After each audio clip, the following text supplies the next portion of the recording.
coming. So Kim, will you please call the roll? Mr. Austin. Present. Ms. Quetch. Here. Mr. Webb. Here. Vice Mayor Anderson. Here. And Mayor Pillion. Here. And I would like to ask Mr. Austin to lead us in the Pledge of Allegiance. I pledge allegiance to the flag of the United States of America and to the republic for which it stands, one nation, under God, indivisible, with liberty and justice for all.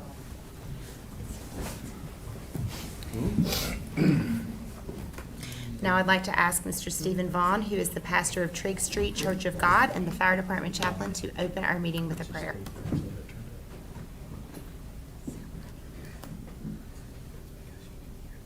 Mrs. Mayor, tonight the Craig family is at the fire hall celebrating Cameron's birthday, which is today.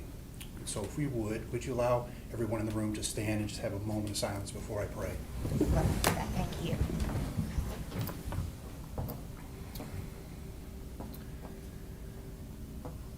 Dear Heavenly Father, we thank you for the opportunity to come before your throne room of grace tonight. We thank you for the pleasure of serving our fellow man.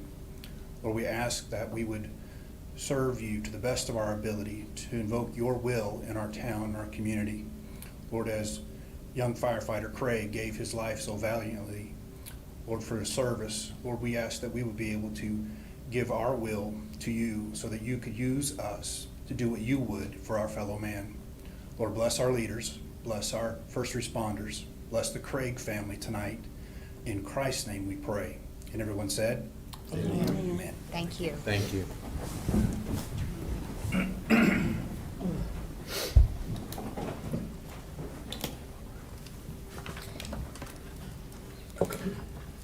Next, we need to approve the agenda, but I understand there is a motion to amend. Yes, The thank agenda. you, Madam Mayor. I would make a motion, excuse me, that we do some rearrangement on our draft agenda tonight. Specifically, I would move that we move item P, as in Paul, number 3, presentation of the Coon Center Playground Art Contest, that we would move that up on our agenda tonight to recognize this young lady earlier. And I would suggest that we would put that just after the public comment time, letter G. I would also like to add, we already have closed session as subsection S, and I would ask that that be moved to just after the proclamation on the agenda, and I will at that time make an appropriate motion to discuss personnel matters involving salary of employees at that time, but I'd like to have that included on the agenda, please. So we have a motion. Do we have a second? Second. So we have a motion by Mr. Austin and a second by Ms. Quetch. Is there any discussion? As there is no discussion, Kim, will you please call the roll? Mr. Austin. Aye. Ms. Quetch. Aye. Mr. Webb. Aye. Vice Mayor Anderson. Aye. And Mayor Pillion. Aye. Thank you. Now we need to approve the minutes from 3 meetings: our May 6th, 2024 general meeting, our May 22nd mid-month meeting, and our May 22nd town hall meeting. And so we'll accept a motion to do that. I'd like to make a motion that we approve the minutes for the May 6th, the 22nd, and the town hall meeting on the 22nd as well. Second. So there's a motion made by Vice Mayor Anderson, a second by Ms. Quetch. Is there any discussion? If there's no discussion, Kim, will you please call the roll? Mr. Austin. Madam Clerk, I would vote aye as far as the May 6, 2024 minutes are concerned. May 22nd, I was not present, and so I would abstain from those 2 sets of minutes.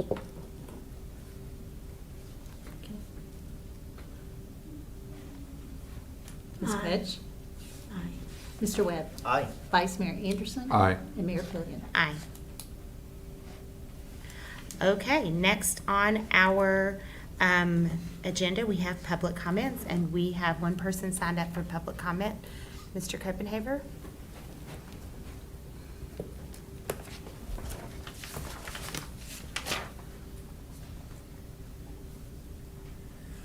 Hi, yes, Eddie Copenhaver, 205 Preston Street, Abington, Virginia. Here tonight to speak on the flooding problem on Preston Street and Heggie Street. Just want to remind y'all that we still do have a problem on Heggie Street and Preston Street. We still have the infrastructure there to fix it. It's a minor fix. If y'all would please get to that, I'd appreciate it. Thank you very much. Thank you. And before we do the proclamation, let's go ahead and I forget where we moved P3. I think we were going to do it right after the minutes. That'll be fine. Let Yeah. me correct something. Okay. I got to looking at these minutes again. May 22nd minutes, I was listed as being absent up at the top of those minutes. And then when the roll call vote came, I was present.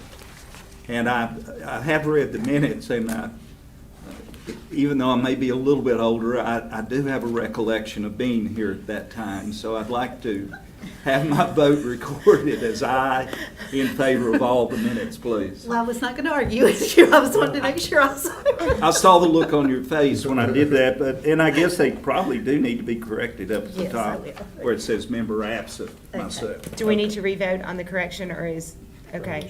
So somebody needs to make a motion that the amendment, that the agenda, I'm sorry, somebody needs to make a motion that the minutes from May 22nd are corrected to show that Mr. Austin was present, and then we need to revote on the minutes from May 22nd from both the mid-month meeting and the town hall meeting. I would so move.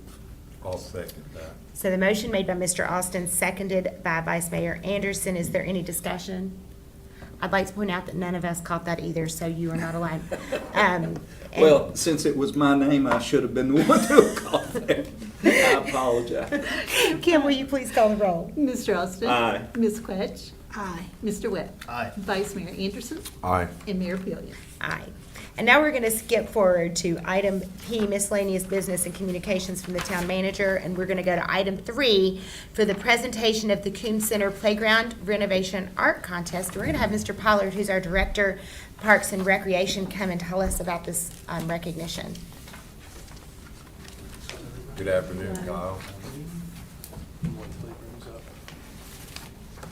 So you all have heard me talk about the playground renovation that we're working on, and this is the fun part that we get to do. So we sent out an art contest to all of the elementary schools in Washington County, and we received over 600 submissions. So we went through them, picked out the ones that we liked, sent them to the RAC. They voted, and then we've had voting at Plum Alley, and we had another public day of voting. And we've landed on this piece of art to be our logo, and it's really important to us. The logo that's there now was also done by a child in elementary school when they built it, so it'll be on our playground for a long time. So yeah, we just want to recognize Lizzie, if you want to come up here. You can bring everybody if you want to. You don't have to. You're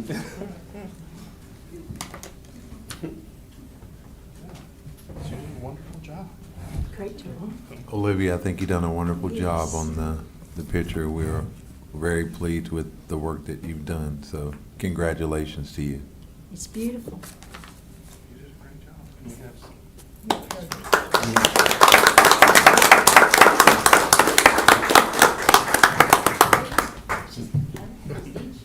Mhm.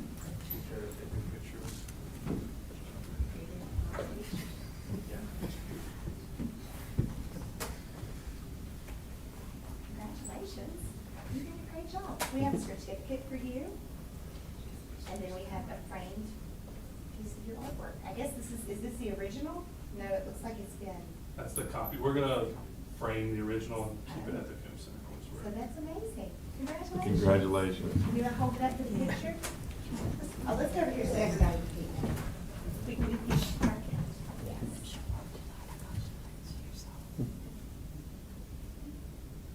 I think Kyle has something for Good us. job. Yeah, it's just a membership to the Coombs Center. Come use the pool, come play, all your hard work. We appreciate it. Nice, Kyle. Nice, Kyle.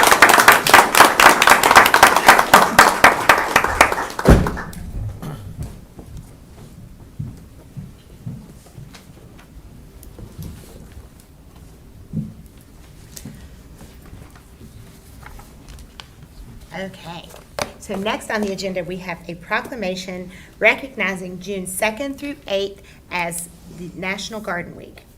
And Mr. Webb is going to read us this proclamation. Yes, here before me, I have a proclamation of the council for the town of Abingdon recognizing June the 2nd through the 8th, 2024 as National Garden Week. Whereas gardeners have a passion for nurturing the beauty and resources of the earth through the planting of seeds, the care of all plants, and the riches of their efforts. And whereas gardeners seek to add beauty, splendor, fragrance, and nutrition to our lives through the growing of herbs, vegetables, foliage, and flowers.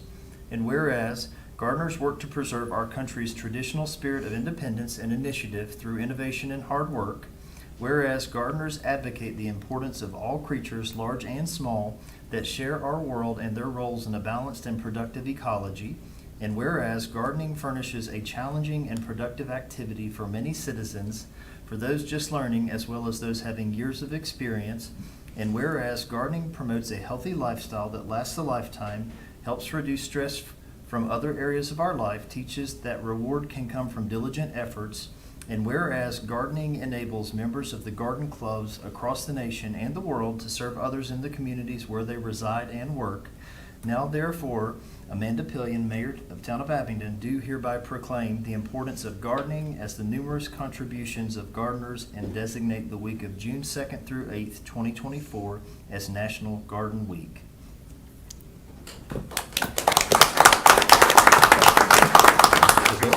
So we have some representatives from the Garden Club who are here. I'm gonna sign this. I'm gonna sign it here.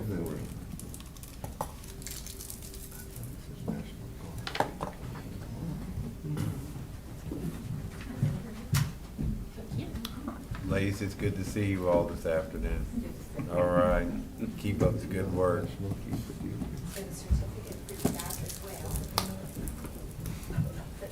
There. Y'all let me know when you can come to my house and help me with my garden.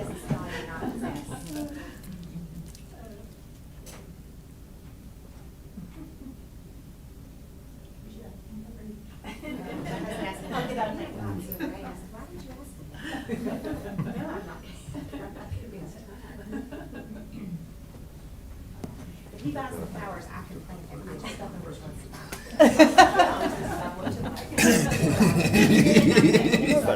Thank you, guys. Just wait a minute.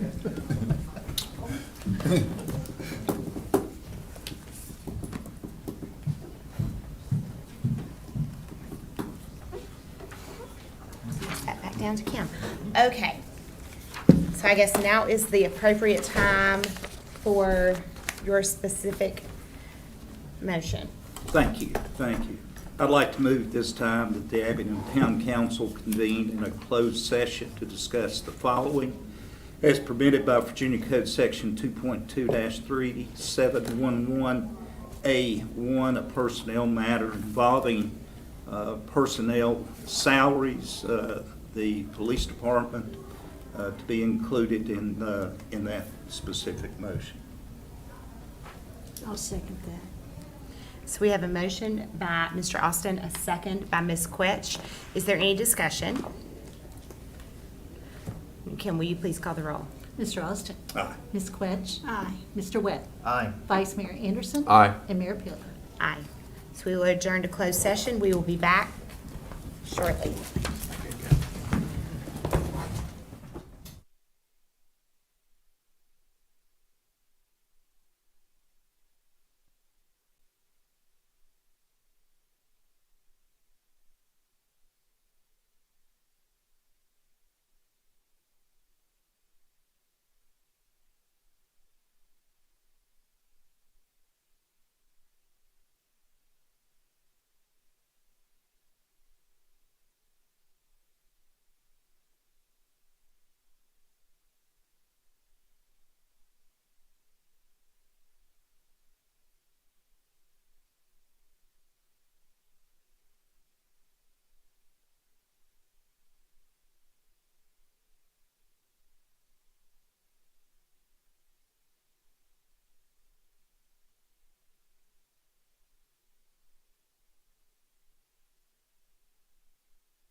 We're ready. When the time is right.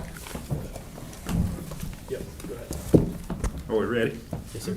Yes, I'd make a motion that town council come back into regular session, having been in closed session to discuss the matter that was mentioned a moment ago, and at the proper time certify that that was all that was discussed. I'll second that. So we have a motion by Mr. Austin, a second by Ms. Quetch, to leave closed session and enter public session. Is there any discussion? Can we please call the roll for a vote? Mr. Austin, do you so certify? I so This is just the motion to come back in. This to come out of session. I vote aye to come out of session. Perfect. Ms. Quetch? Aye. Mr. Webb? Aye. Vice Mayor Anderson? Aye. And Mayor Pilley? Aye. Now, if you'll read the certification, Mr. Austin. Yes, I move that we certify that the only matter that was discussed in closed session was the matter under 2.2 3711A1 of the Code of Virginia, specifically involving payroll in the proposed budget. Mr. Austin, do you so certify? I so certify. Ms. Quetch, do you so certify? I so certify. Mr. Webb? I so certify. Vice Mayor Anderson? I so certify. And Mayor Pilley? I so certify. Okay, the next item on the agenda is item I, which is the public hearing. And I would like to open the public hearing. The ordinance of the council for the town of Abington proposing a budget to make appropriation for the current expenses and to fix the tax rate upon real and personal property for the fiscal year beginning July 1st, 2024 and ending June 30th, 2025. So we have Mr. Cochran and Mr. Trotman to provide details. In the public hearing part? If you have details to provide, if you all would like to speak and provide details, and then we will open the public hearing. Oh, okay, okay. Sorry, I said that prematurely. I know, it's okay, yeah. I got ahead of myself. Or ahead of you guys. Thank you, Madam Mayor and council members. For the public hearing, the ordinance that had been published in accordance with the timeframes set by statute, the council and the public is for the consideration of appropriation of $21,798,430 of the general fund, $4,596,025 in the ARPA fund, and $11,783,993 in the enterprise or sewer fund.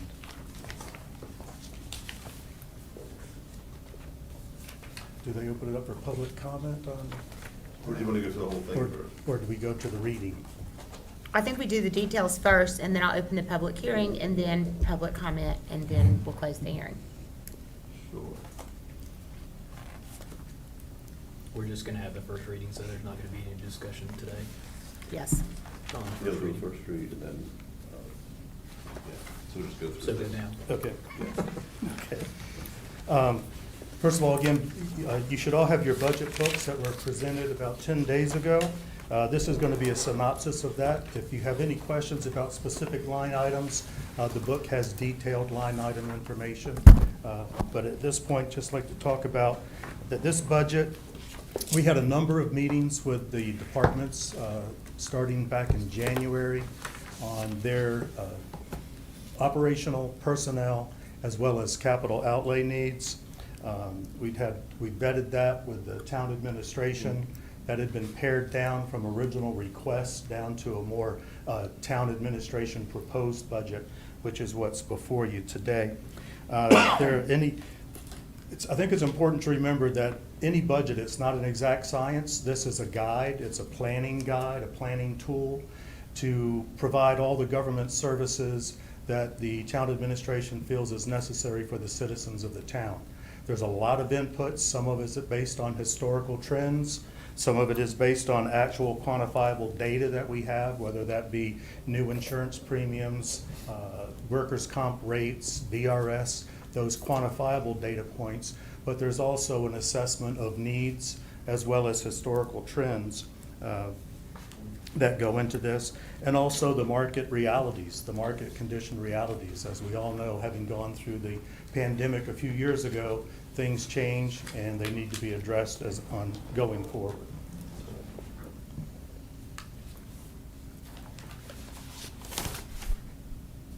Yeah, I did that, yeah. No problem.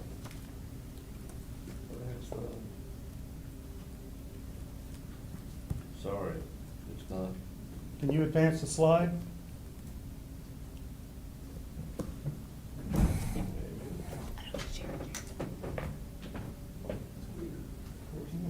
It was working before. She's working on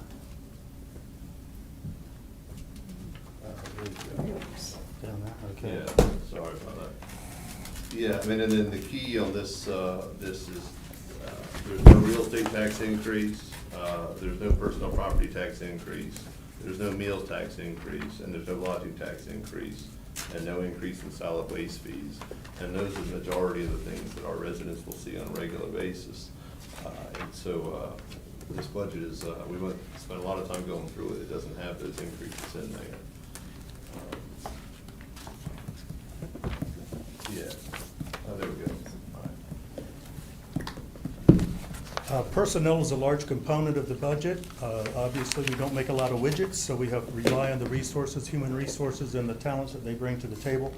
The budget itself is fully staffed, meaning that if we have any open positions, that has been factored into the budget so that we will have the flexibility to fill those open positions. There was only one new position added to the budget, and that was a full-time firefighter. That had been adjusted based on some fine-tuning of the part-time hours from all the other firefighters that are on a part-time basis. There was a 3.2% across-the-board COLA that was factored in. There were some market adjustments to address the market conditions in personnel. There was some mandated changes to VRS contributions by the town. In some cases, that was a reduction depending on the type of plan that an employee is participating in. So it might have been a reduction, and in some cases, it was an increase in the contribution by the town. Those were all factored in based on the type of plan that had been, that each individual employee is engaged in. There was no increase in health premiums.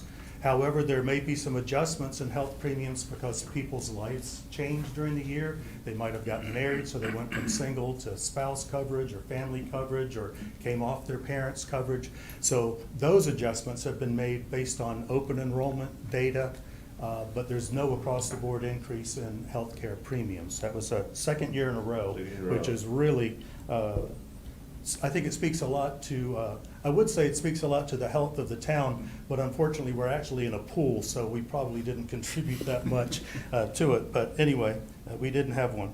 We did have some changes in our workers' comp premiums. Here again, some of those rates, and those are by department, the nature of the job. Some of those premiums were reduced, others were increased. So again, that's all been factored in on the personnel side. Excellent. Yeah. There we go. Yeah, we'll have to see this one a little better if you don't mind. All right.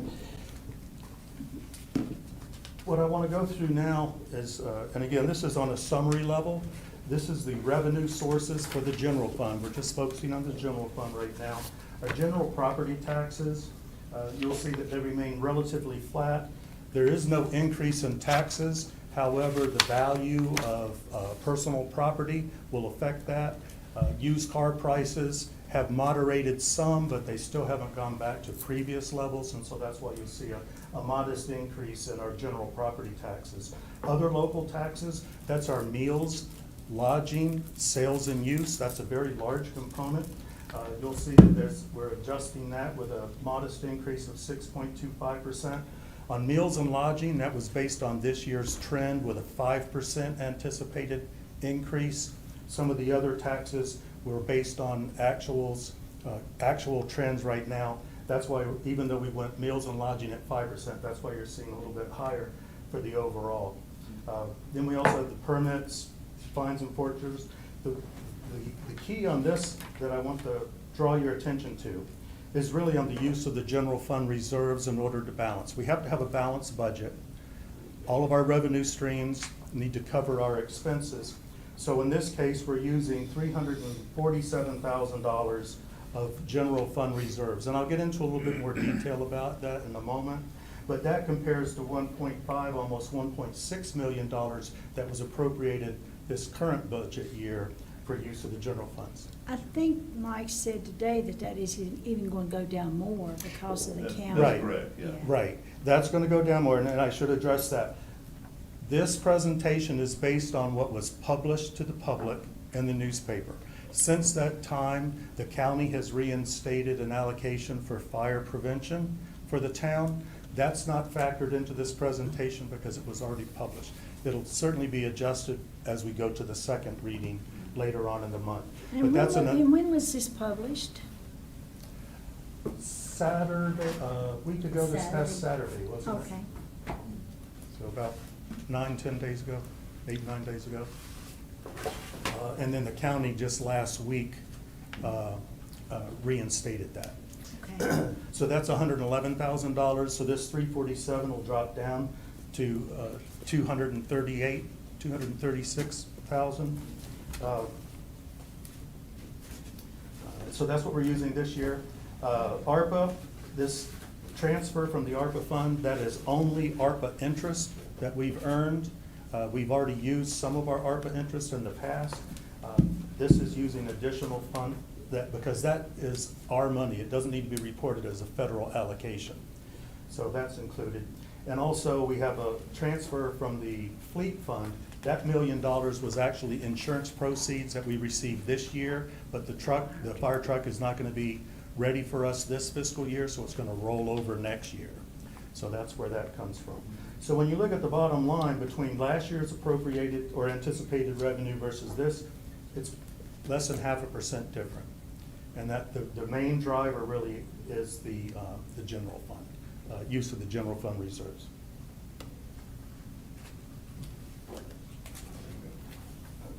On this next section, this is how the ordinance was published in the paper. These are grouped together. General government includes legislative, town admin, finance, treasurer, IT, things of that nature. Then you go into public safety.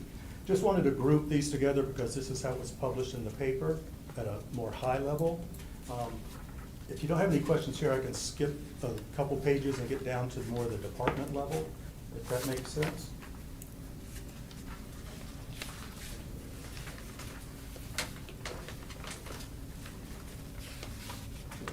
Here we go. This is categorized by each department. That'll show you the personnel changes, operation, and capital outlay. As I noted earlier, there's a 3.2% across the board COLA. That's just on the wage side. Again, the personnel line is wages, taxes, workers' comp, benefits, VRS, all of that is lumped together. So even though we had a 3.2% COLA budgeted, you're going to see varying levels of change because people have moved from one department to the other, the insurance rates, market adjustments have been factored into some of these. And so this will give you an idea of where we are by department. And again, if you have questions, there's line item detail in the back of the budget book, okay? Any questions on this as we go forward? I don't want to go too fast or not entertain questions that you may have. One thing I would like to point out, I think, is these say appropriated, but these were after some modifications, some of these numbers. What shows up here is the modified appropriated budget, right? Right. And that's why you'll see that, like for instance, So, there's I mean, no. you can look at your budget book and know that these numbers don't necessarily match what was adopted because it was modified. And what we don't see the adopted budget here, we see what the modified numbers are. Right, because the modified budget actually was adopted, it was just adopted at a later date. Okay. Okay, so y'all, we had to come before you to get y'all to Yeah. approve that, so it And really one of is. them was the fire truck, for example, Hmm. and the other one was the employee bonuses. I'm trying to think of some Right. things that we Right. came back to do, yeah. Yeah.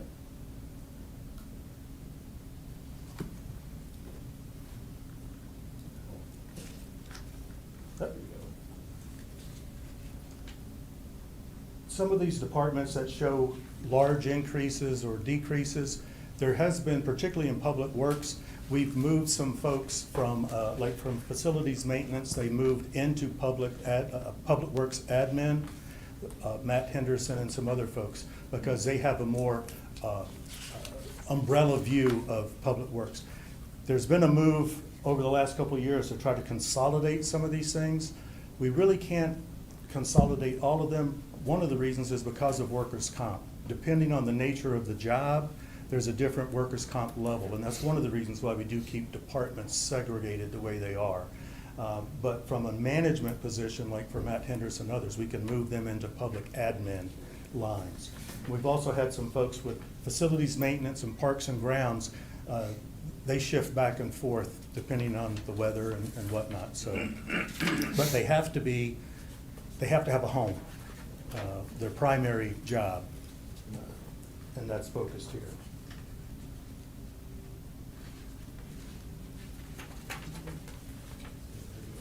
There we go. Any questions on any of these? Again, I think the important note here, whether it be on the, again, because it's balanced, the expenditures are less than 0.5% different than what was appropriated last year, just as on the revenue side as well.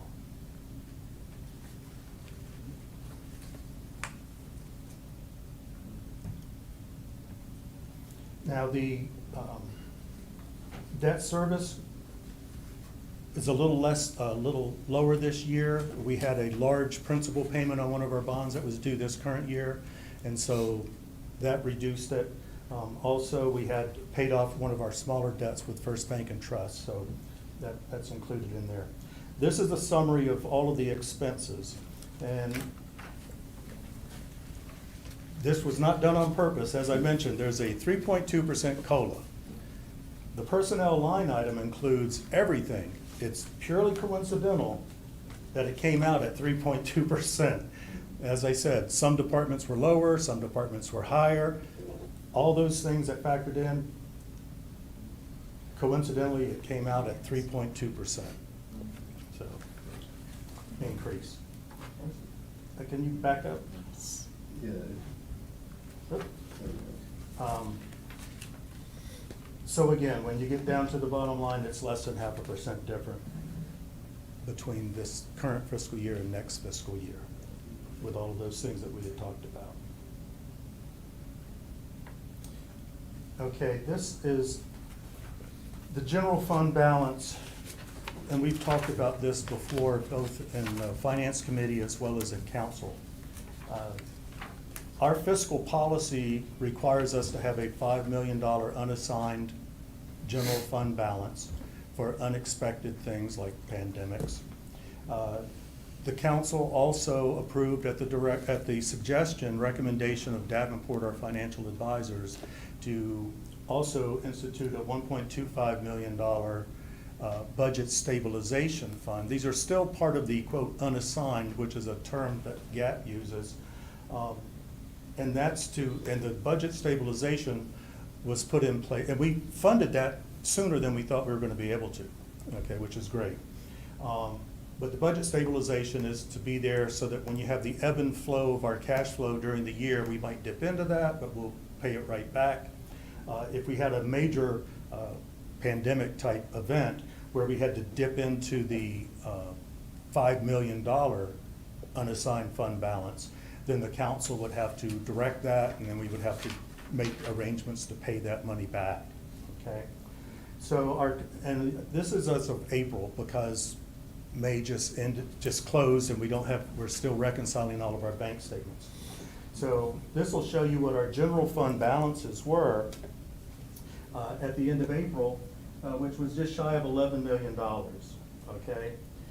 Our requirement of $5 million and the $1.25 million, those are required that we want to kind of segregate. It's still unassigned, but it's segregated. And then we have the fleet fund for the insurance money that we got, that we set aside that money as well, so that we would have that money available when the truck comes, is delivered. So when you look at those, that page. When you look at what our general fund balance was at the end of April, what our requirements are, you'll see that we still have, yeah, $3.5 million in unassigned balance, okay? Over and above what our requirements are. So how do we use the general fund reserves or the general unassigned balance? And it's a delicate balance, obviously, but of that money that we have over and above our requirements, we have anticipated forecasts for this current year. And this changes, we looked at all of our current expenses, what we expect to come in over the next 2 months, because this was at the end of April, okay? We're expecting $340,000 versus the $1.5 million that we had anticipated using. So we're doing much, much better this current fiscal year than we had anticipated, okay? Then we look at what we're anticipating as it's published, the $347,000, which is actually gonna be less when we do the adjustments because of last week's county reinstatement. But as it stands right now, using that, we're still gonna have almost $2.9 million over and above our required minimum in unassigned balance, okay? Kind of put that into perspective, in fiscal year 2023, okay, we added over $1.5 million to the general fund. After all of our expenses and everything else, we added to the general fund. When you look at what we're gonna be using this current fiscal year, what we're projecting to use in this 2025 budget, we're still gonna be having a net positive over the course of 3 budget years. We would still be at the net positive of adding to the general fund. And I just wanted to contextualize that a little bit because, you know, we don't like to use general fund money unnecessarily. But then the question becomes, what are we using it for? And in the back of your book, you'll see a list of all departmental capital outlays. Some of them are border on repair and maintenance, but they could be capital outlays as well. So that's what it's used. It's a very small amount. Of a $21 million budget, after all said and done with the county reinstatement, you're gonna be looking at $228,000 out of a $21 million budget. And again, that's for planning purposes, because again, it's not an exact science for planning. Yeah, and then before second read, we have the Main Street flooding project. Those quotes are due, or those bids are due back on the 5th, which is 2 days from Yeah. now. So, and that was the higher of the two between the first and second phase. So once we get that back, we'll have a real good idea, because that was being funded with ARPA. So if that comes in, then we'll have a better idea. That should free up some cash as well. We very well could have a budget that doesn't use any. Right, and we also, we haven't gotten the actual number, the exact number yet from VDOT for our urban maintenance, but based on early indications, Kevin Worley reached out to his VDOT contact, and based on what had been published, the increase was a 2.895% increase by the state for urban maintenance to localities. So if we use that as a proxy in the meantime, that would generate an additional $68,000 in revenue for us. But that also has to be used on the expense side, so only about 40% of that would drop to the bottom line. So that would even lower the use of the general fund by maybe another $25,000. So chiseling away little by little. Any questions before I move on to the sewer fund? I want to make sure everybody, if I've missed anything or? No? As Mr. Cochran indicated before, there are no new taxes, no waste, solid waste fees or anything. There is a 10% budget, in this proposed budget, there is a 10% increase in our sewer rates. That was at the recommendation, one of the recommendations by the Davenport Group, our financial advisors. They laid out, you may recall, they laid out a number of scenarios. The 10% increase we felt was the best one because of the huge amount of capital and infrastructure needs that the sewer fund has. So this will be very quick. The enterprise fund is basically, this year is really going to be driven by those capital outlays on the SSES, the sanitary sewer engineering study, the I&I, the infiltration and Inflow. yeah, that one. And also, pipes, as you all know, was it 50 overall, 54 million? It's a lot. Yeah, I think it's 54 million has been identified, and that's Yeah. gonna cover the next decade. What we see here is we have VRA loans that have been approved, we have DEQ grants that have been approved. Those loans and grants, and the loans are at 0% interest. All of that is loaded in as if we're gonna do it this fiscal year. It's highly unlikely that'll all be completed in this fiscal year, but we budget as if we do, and then it'll roll over into the next year. The debt service, if we were to get everything done, the debt service is factored in here. This is a balanced budget. There's no use of funds on the enterprise fund. But again, it does include the 10% rate increase, which would be effective July 1st.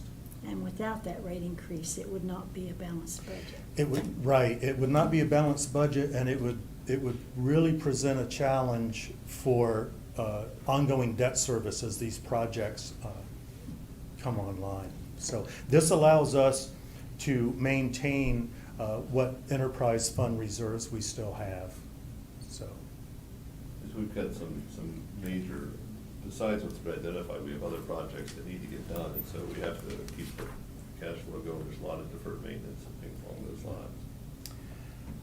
The ARPA fund, again, this is pretty straightforward. The changes here, it's hard to believe that we've had this ARPA money for 3 years now, but we have. This year, the end of this year, all of our ARPA funds have to at least be obligated. There was some concern earlier this year that it would have to have been spent by the end of the year. That's been clarified by the Treasury, and it will have to be obligated. Obligated meaning that if we have a project, we have to have signed contracts in place, and our obligation is to pay those bills, and they would have to be paid before December 31st, 2026. The prudent thing to do is to try to expend those monies as quickly as possible. And with the bids that we'll be getting this week for the flood mitigation, that's the one very large project that's still outstanding. We are on track, once we get those bids in, to start construction soon and have it completed in short order. So that large project should be expended before the end of this year. We've identified a number of other smaller projects that are capital outlays that really do enhance the town and enhance the experience for our residents and visitors alike. So this budget for ARPA would assume that we expend everything this 2025 budget year. Have we decided what those projects are gonna be, the other ARPA projects? Yeah, we've got most of them are in The process. total that two, Yeah, okay. but, so like, the Coombs Center Playground is one. We've got, several projects going on at the Coombs Center, just to freshen it. And we've got the master signs, the uniform sign coming in, the gateway signage. That's also, one of the items. Generator. Yeah, the generator for town hall. The generator for town hall. There was a lot of cosmetic improvements to the Finley House, the train depot, the arts depot. But you've got something to cover that whole amount. Oh, basically. Yes, Actually, yes. you've probably got more than that. Yeah, we have it all, it's all, yes. Yeah. It really depends on this week what those bids are gonna be. We had an estimate from the engineering group on what the flood mitigation cost would actually be. And if it comes in less than that, which we're hoping, that'll free up more ARPA money. that perhaps we can then use it on some of the proposed capital outlays in the general fund. So we could just move them from the general fund over to ARPA fund, which would again relieve that use of general fund reserves. And the flood mitigation, just for the public's information, that's just phase one, right? Yes, We have phase, Yeah, well, oh, phase, yeah. for bidding, yeah, Yeah. so Yeah. there's the part that is, down there on Main Street, and then once that gets done, the second part is gonna be going underneath Park Street. And, so we've got both of them are in process, as far as like the bidding and all, but the first phase will be done, and that'll be, I think it's either a 14 or 18-day lane closure where they're gonna shut down, Main Street, but the whole idea is they're gonna do 24 hours a day. And that was built into the bid specs, so we'll get that back. And the beauty of that is it'll be less disruptive for our residents and our tourists and stuff. So it is in two phases. The second phase, we should know in another couple months where that's gonna be at, but we're trying to get them both done as soon as possible. But now You weren't this amount here covers phase one and two? Yes, Okay. yes. This one does. This was the 1.9 million plus what we've already spent on engineering year to date. Yeah, and their estimates, well, the engineering estimates on phase two had a lot of things in there that seem to be excessive, so I'm hopeful that we'll be okay. Yeah. And I don't want to, I was wondering if you were talking about some of the previous plans that, like, Main Street was phase one, but phase two was further upstream, and that's not part of this at all. So this is, Basically, I think it's the culverts, right? yeah, this is A and B, if you will, for the Yeah, Main Street. correct. Main Street and Park Street and Yeah. Tanner. That's all that area, but it's nothing Yeah. further upstream. Yeah. We have to find more money for that, right? That would be, yeah, that would be an incredible amount of money. If it was talking about the reservoir and all that? Yeah. Yeah, that would be an incredible amount of money. So, Any questions? yeah, and just to, real quickly, the one thing that Steve mentioned is, as we were going through this with respect to the fire department, what we did was we were able to back out some of the money that we had allocated for part-time firemen and add a third full-time fire person. And what that does is it gives them the ability to have a third person, not 3 folks at the station, but 1 person 24 hours a day. So other than leave time, you'll have someone there ready to get the truck out. Because one of the challenges with a fire is you have to have someone who's trained and able to ride the truck or drive the truck, and it takes a little bit of time and experience to do that. So by having someone in the station all the time, as soon as your part-timers show up, you'll be able to roll the truck. And again, like, the ultimate goal is to get water on the hot stuff as quickly as possible. And working with the chief on this was a good solution, because we were able to make it work financially. And we'd already reduced the fire budget because of some of the changes in their utilization. So this is a good solution, and it will help, make sure that when there's an incident, we have someone at our houses as soon as possible. So, but that's the only full-time position, sorry. I was trying to say thank you for this presentation. Steve is awesome, so I appreciate that. Thanks. Thank you. Thank you all. Thank you, Steve. Okay, so now that we have all these details provided, I would like to open the public hearing. We do have one person signed up to speak in the public hearing. We have Mr. Eddie Copenhaver. If you'd like to come forward, please. Thank you for your patience with our long meeting.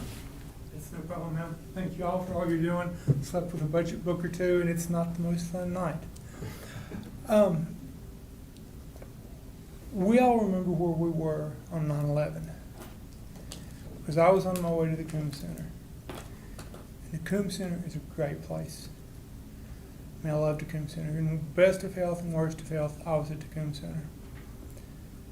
When my last couple of years of supervisor, I got the Parks and Rec fully funded because of the Coombs Center. It was a great thing for the town, it's a great thing for the county. When COVID-19 came along, there were some management changes made at the Coombs Center. And the Coombs Center became a place that was not pleasant. at least for me. I've talked to other people that was there. I don't pay a lot of taxes. I mean, probably of all the money of taxes, $25 is what goes toward the Coombs Center. But that really bothers me because I don't feel like I'm welcome there. And I really wish that y'all would find something to make the Coombs Center nicer, not facilities-wise. I mean, I've been to most of the gyms in Abingdon. It's a great place. Do you have any suggestions? What could we do better? Do you have any suggestions right now off the top of your head?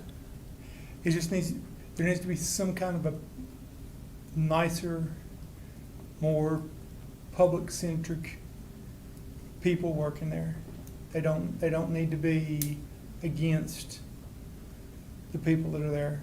People come there for a good time. They don't come there for a bad time. They're not coming there to maliciously destroy the place.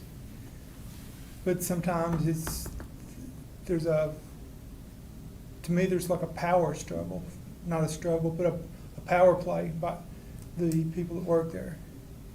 And it, like I said, I hadn't been in 2.5 years. I'm not going back. I don't need to be treated that way.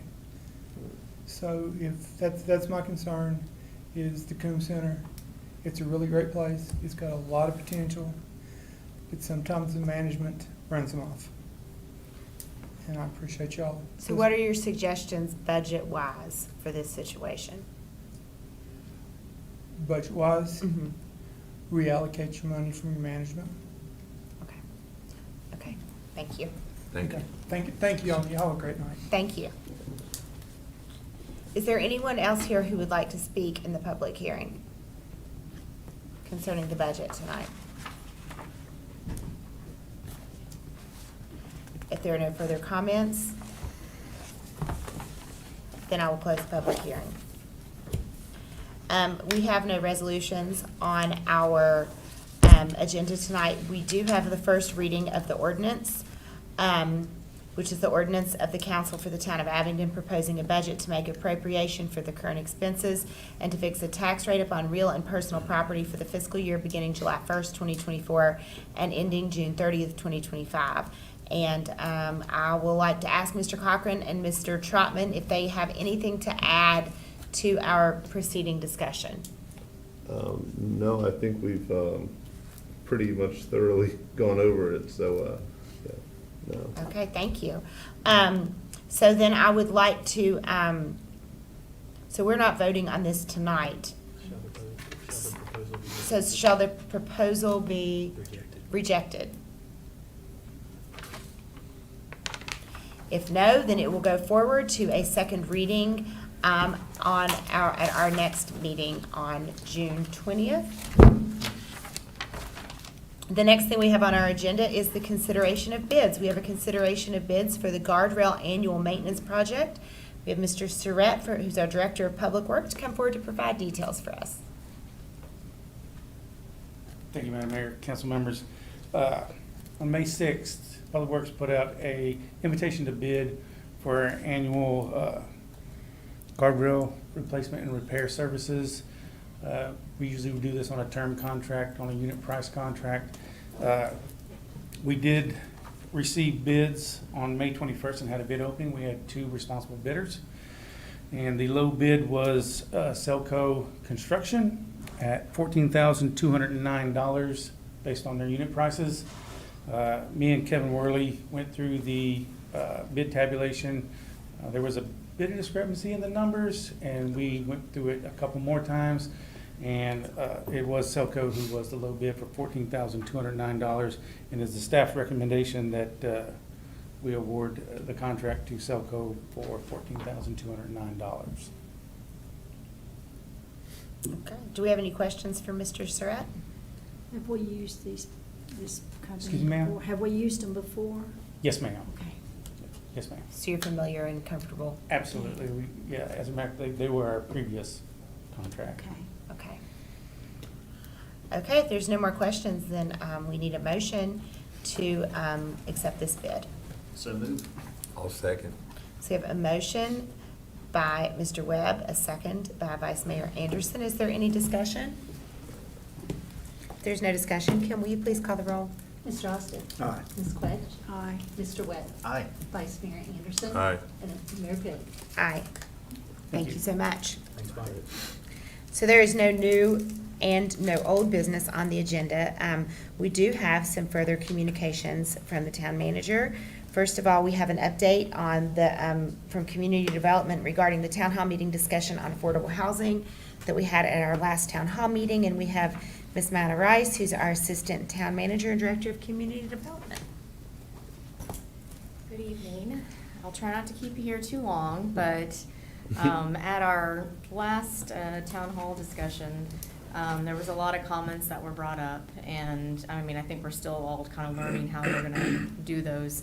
But Mr. Cochran said maybe you should come and actually talk a little bit about the work that the planning commission does, the work that staff does to actually bring in housing, bring in affordable housing, and make this a great place to live. So even though sometimes, you know, it sounds like there's a lot of criticism and critiques, we're doing a lot of great stuff. I mean, you as a council really are on the right path. So from the zoning ordinance updates, we went through a long process. Planning Commission gave hours and hours and hours of their precious time to rewrite the zoning ordinance.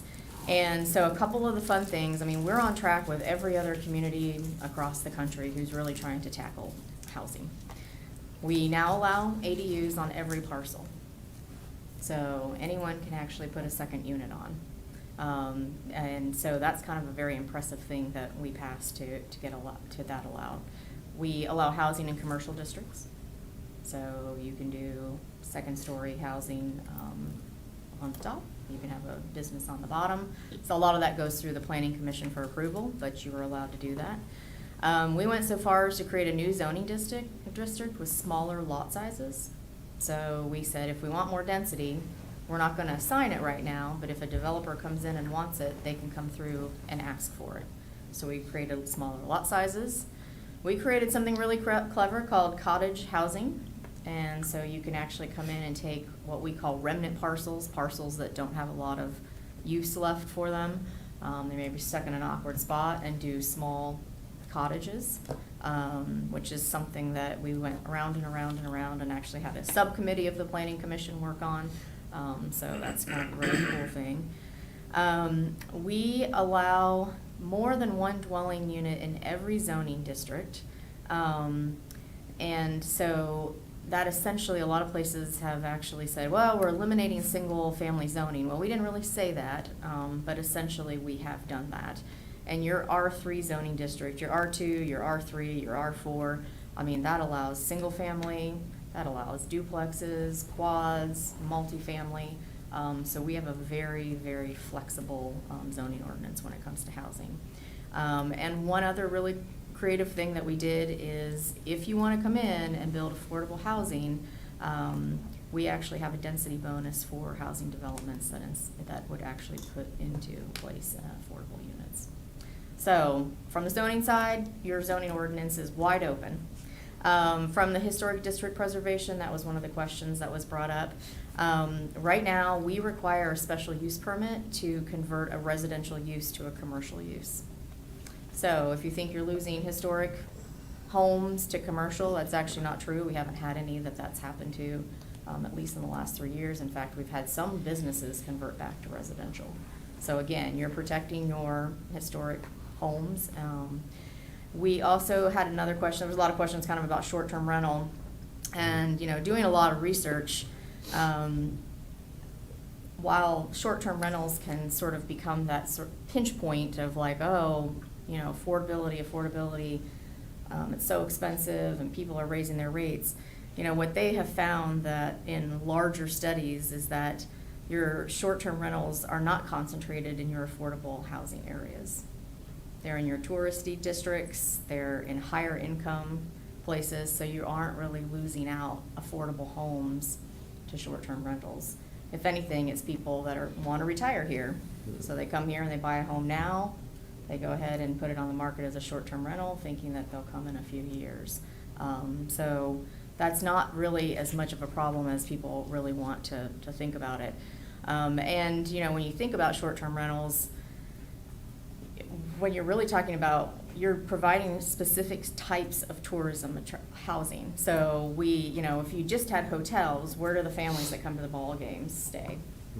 If you just had hotels, where do, you know, girls' trips happen where everybody doesn't want their own hotel room? So by allowing short-term rentals, you get a specific tourist. You get a tourist who may not come here if they're like, hey, yeah, I'll drive there, but we're not gonna stay because we need to get back. There's no hotels that we could afford or that would work for our group. So, you know, since the Meadows opened, we talked to one of our rental owners that actually is a developer here in town, and they said that really in the first year that they opened, they had ball teams every weekend that the Meadows was open. And those people probably wouldn't have stayed in the hotel. They would have taken their money and gone back. The other thing that we have is we have a lot of short-term rentals that we've been talking to where they are also agreeing to house traveling nurses, the dental students.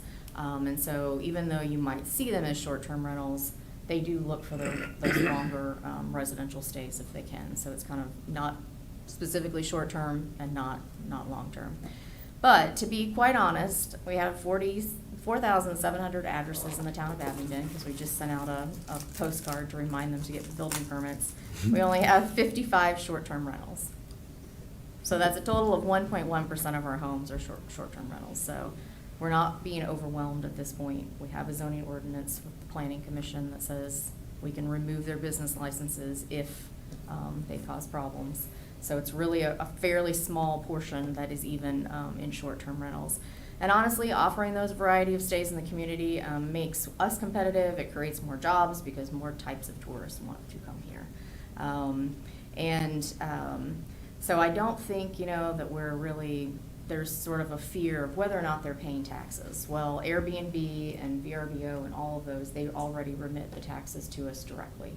So when you sign up and you slide your card for an Airbnb and it says sales tax, well, Airbnb is actually sending the town of Abingdon that sales tax. So the only way that you would even find somebody who was not paying is if they were, literally somebody would be calling them up and saying, hey, I want to pay you over the phone. And that could happen in any business. Yes. So I don't like, you know, there's some sort of like a negativity towards them. They're paying their taxes. If they're on a platform, those taxes are coming to us. So we're not, you know, there's not a downplay to what Airbnbs do. And our final step, when I attended the planning conference a couple months ago, I actually sent a message back and I said, we've got a historic preservation focus planner, but we need a housing focus planner. So I actually assigned Caleb, who is our newest planner in the planning department, to be that housing planner. So there's two things that he is currently working on specifically. One is we're going to update the comprehensive plan with an updated chapter on housing specifically through the Planning Commission. And we are also working on creating a housing guide for developers. Because we've got about 100 units that are gonna come onto the market in this next year. So rather than downplay that as like, oh, it's 100 units, I'd like to upplay that and say, hey, the zoning code, you all adopted a brand new zoning code 2 years ago, and within 2 years, you've got 100 units coming to the market. So we have 2,000 available acres still left to develop.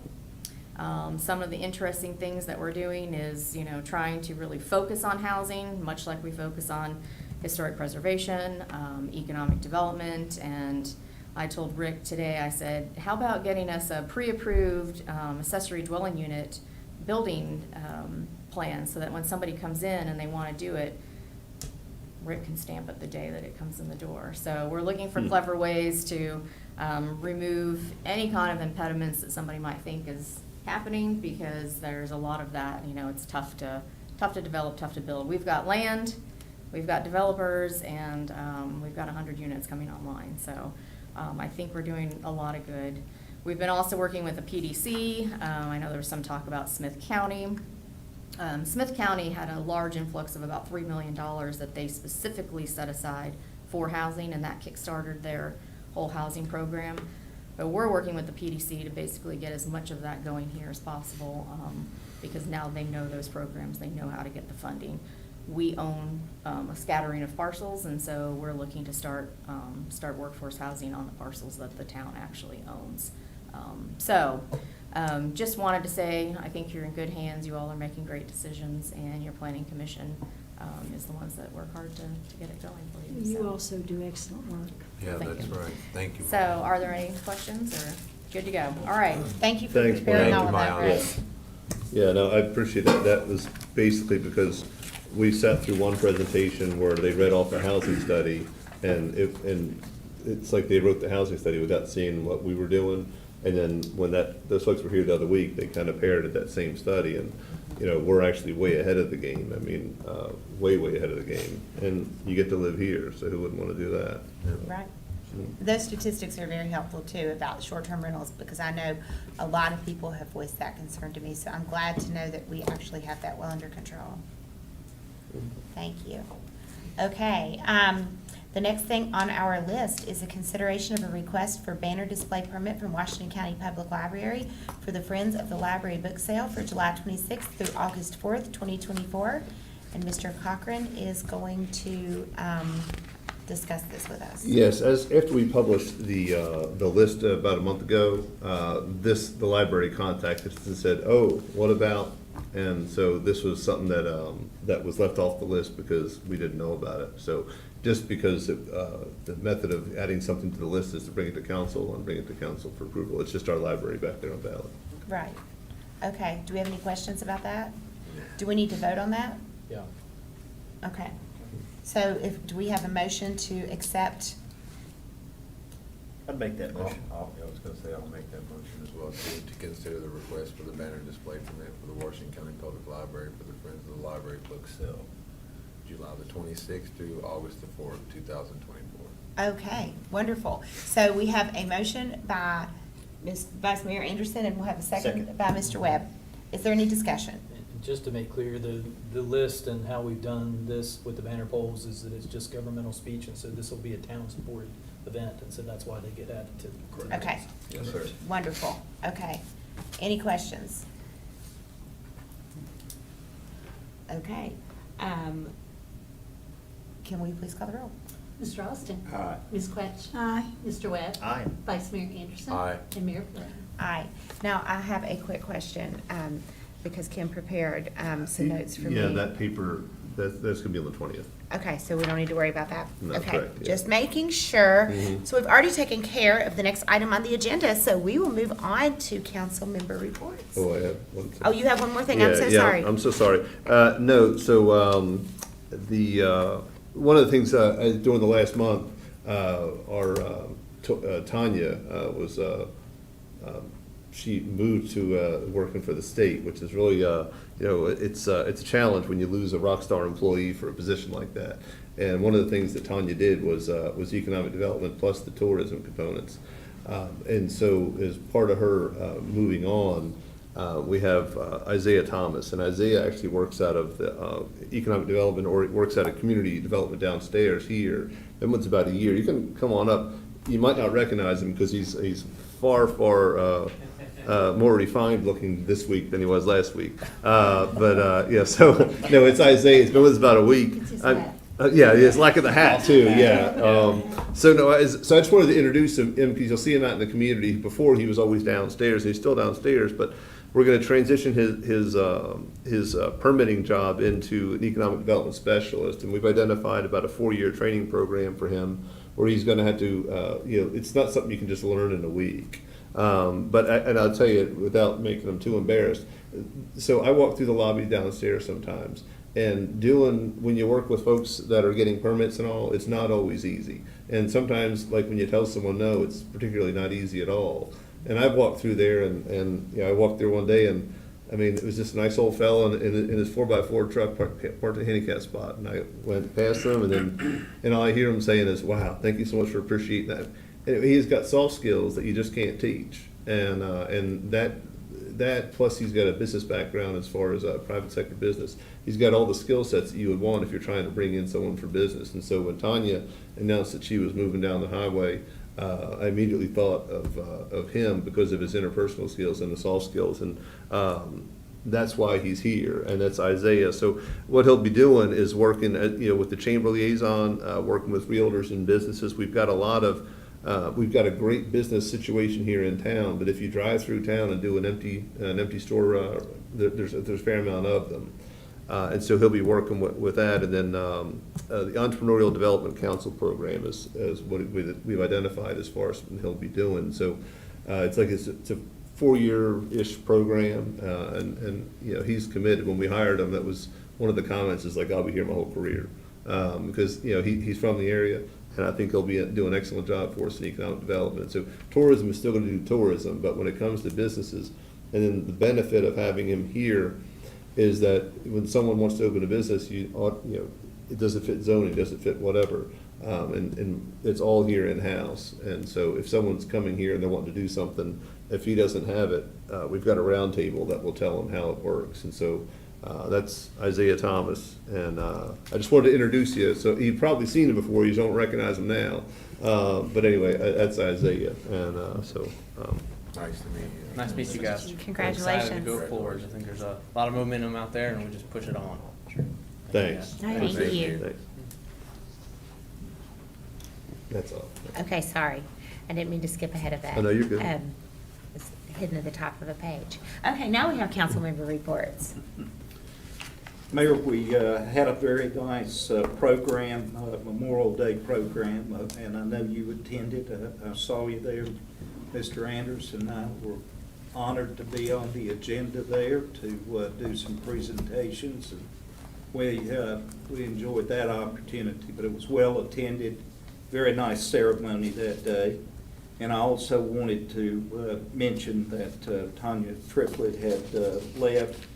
The Martha Washington had a nice reception for her over at the inn, and that was well attended, and she expressed a lot of gratitude to the town for the opportunities that she had, and seemed to be somewhat sorrowful that it was going to take her elsewhere now. And so I'm sure that Isaiah and others will pick up the slack, but she certainly did a good job for the town, and I commend her for that. Thank you. Do we have any other council member reports? I just have one thing to report. I've had lots of people ask. A gentleman by the name of Max Herman, who used to own the tavern for 23 years, passed away. There will be what we call a gathering of friends and family on June the 9th, which will be this Sunday from 3 to 6 p.m. at the Cultural Center over by Virginia Highlands Community College. Anyone that knows Max or would like to come say anything or just come and be with lots of friends and family, would like for anyone that has time to come join us on June the 9th at the Cultural Center for Max Herman.